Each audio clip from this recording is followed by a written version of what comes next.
Alô, comunidade das redes sociais. Mais uma vez aqui para tratar de mais um tema com vocês. E hoje eu gostaria de falar sobre as vozes do silêncio. Se há uma coisa que tem sido desconsiderada na atualidade, é o silêncio e a sabedoria que está envolta no silêncio. Desde quando éramos pequenos, quando éramos crianças, às vezes apenas um olhar do pai e da mãe, nós entendíamos tudo o que eles estavam querendo dizer, mas eles diziam no olhar, eles diziam num gesto, eles diziam no silêncio. Ou seja, então há uma sabedoria envolta no silêncio. Só que vivemos uma época de tagarelice.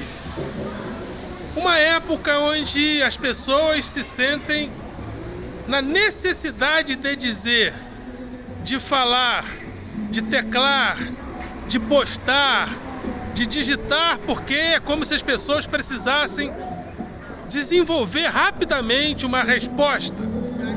Uma resposta porque se você não dizer, se você não tagarelar, é porque você não é sábio, é porque você não sabe nada. Então, há uma necessidade de falar, de dizer, de teclar, de postar, porque o silêncio é cada vez mais negligenciado.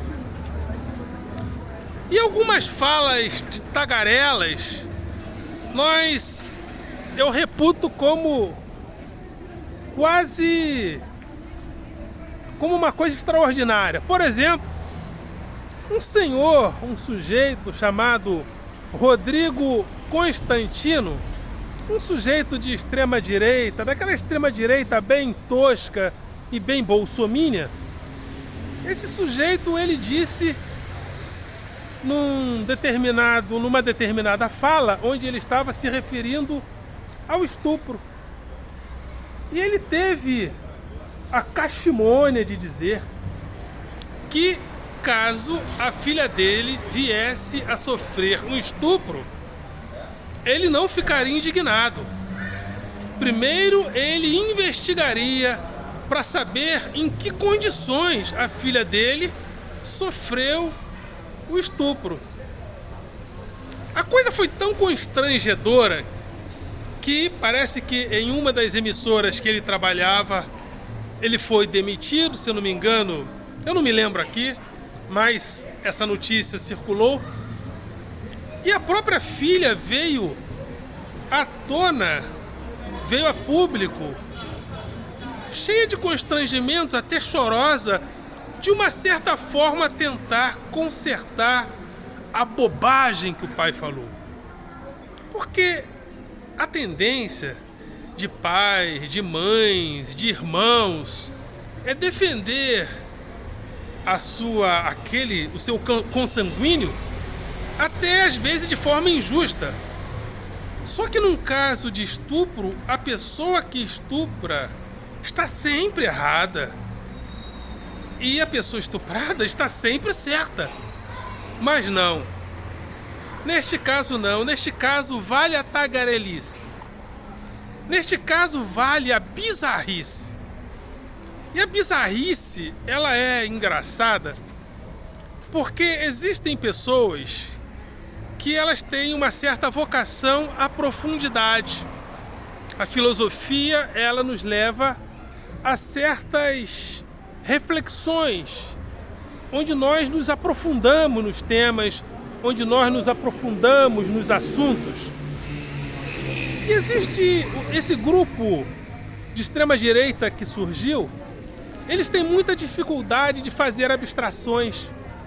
Eles têm muitas dificuldades de se aprofundar, porque para fazer abstrações precisamos de alguns laços com a profundidade. E eles são meio toscos, meio superficiais. Então, ao invés de fazer reflexões aprofundadas, eles fazem afirmações toscas e bizarras, tentando se aprofundar nos assuntos, mas eles não têm essa vocação. Então, se não tem essa vocação, deveriam se afastar da tentativa de serem profundos. Poderiam procurar uma profissão onde você não precisa se aprofundar muito. Vai dirigir um Uber, isso é muito digno também. Vai aprender uma profissão técnica, mas não tente se aprofundar. Se a pessoa não deve tentar se aprofundar se ela não tem essa vocação, porque ela vai praticar o quê? Ela vai praticar a tagarelice. Ela vai responder de forma superficial a um tema de tamanha complexidade, como foi este caso do Rodrigo Constantino. Ele disse que se a filha dele fosse estuprada, ele não iria ficar indignado a princípio. Ele iria investigar para saber em que condições a filha dele foi estuprada. Ou seja, o sujeito não tem nenhuma vocação para fazer uma afirmação com um pouco mais de profundidade. Qual o nome disso? O nome disso é a tagarelice. E na tagarelice, o sujeito não consegue se conter diante da necessidade de ficar calado. Por exemplo, minha esposa tem um comportamento um pouco diferente de mim em relação a algumas coisas. Se ela entra num Uber, ela acha que precisa falar com a pessoa que está dirigindo da hora que ela sai da casa dela até a hora que chega.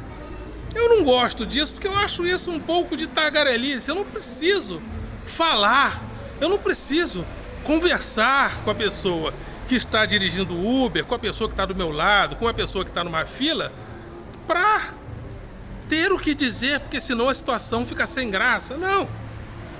Eu acho isso desnecessário. Evidentemente, quando a gente começa a fazer uma amizade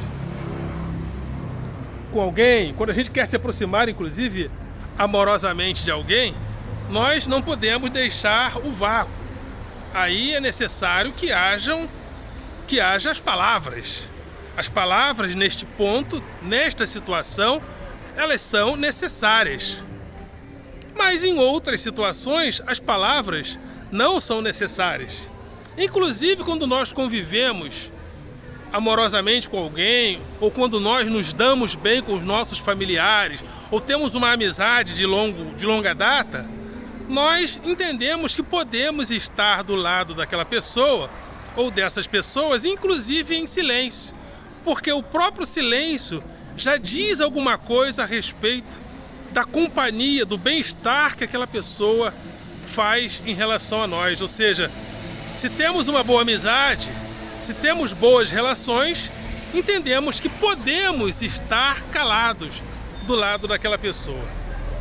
E eu penso que hoje em dia, uma das coisas mais nocivas às nossas relações e às relações humanas é a necessidade que nós temos de não ficarmos calados. Precisamos falar, precisamos tagarelar, ainda que as coisas sejam superficiais. É como se nós estivéssemos desenvolvendo uma cultura de programa de auditório, principalmente com a democratização das redes sociais. Estamos como se nós estivéssemos sempre em um programa de auditório. Então, nesse programa de auditório, todos precisamos estar falando, postando, declarando, enfim, tagarelando. E essa vida da tagarelice, ela também ocupou muitos espaços e também ocupa o espaço político. O presidente Bolsonaro é um perfeito tagarela. Fala qualquer coisa para ver o que acontece. Fala qualquer coisa para ver o que acontece, sabe que existe uma claque que vai aplaudir independente do que ele falar, que a claque vai aplaudir. Então você não precisa selecionar sequer as palavras. Qualquer coisa vale, qualquer coisa está dentro. A claque vai aplaudir. Então você aposta na tagarelice E se você fala alguma bobagem, você aposta no esquecimento, porque as pessoas vão deletar aquilo que você falou. Ou seja, vivemos em uma sociedade de desenvolvimento e aperfeiçoamento da tagarelice, inclusive como instituição política. A tagarelice virou também instituição política. Repetindo aqui a frase do senhor Rodrigo Constantino: se a minha filha sofresse um estupro, eu primeiro iria investigar. E o mais curioso é que depois que ele falou esse absurdo, ele ainda teve uma claque de pessoas que o aplaudiu. Uma claque de pessoas que chegaram a dizer que se a filha, que seriam até capazes de dizer que se a filha fosse estuprada, ele filmaria o evento para mostrar que a filha dele foi de fato a errada na situação. Ou seja, vivemos momentos de tagarelice.